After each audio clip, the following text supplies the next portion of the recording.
Syed Majibur Rahaman bought Lepada Athingba Pikhiba Leite, SHIRIBA MARAM Pumnam, SHIRIBA Maral YUMPHAM YAODE Haina People's War Group MARXIST Center gi Maikeidagi Phongdorakli, Lona Tinkraba Lalholuf Asigi Secretary Central Media Coordinator,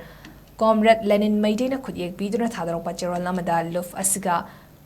Ming Hairap Manaba Masana Masa, Lalhobani Haizaba Kangluf Amana Print Amadi Electronic Ki Kutangda, Yawoluf Amagi Machat Nataba, Wafam Singh Phongdoklak Pahaibasi, Tauridaba Amani, Luf Asina Syed Majibur Rahaman gi Matangda, Ying Siluba Matamda, Haukiba Chay Nimfu Romasi, Cricket Masana da Katoktuna Lakiba Misak Ama Oiramki, Magna Coach Oiduna Haurakliba, Cricket Pupamzaba Nahasingda, Magna Kangzaba Haizaba Singh Free Course Oiduna, Chay Kudingi under 14, 16, 19, 23 da Champion Putoklamki, Asigumba Sanabada Katoklaba Misak Amada Mioy Karana, Masagi Kananabagi Damak, Connect Tauduna Athingba Pikhiba Haibasi, Tauridaba Amani, Kangluf Naiba Manba Tawong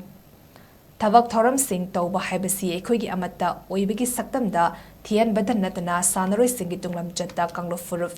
Nainabagi Achoba Liklam Ama Sembani Haina, Loridabagi Maram Leite, Atubada Connect Toriba Mioy Singh, Lufna Lepak Miam Kangna Saktakani, Masida Lepak Miam na Ikoigi Kunai Asida, Amata Oibagi Saktam Ngakpada, Sokot Pio Haibawafam Tamlakli.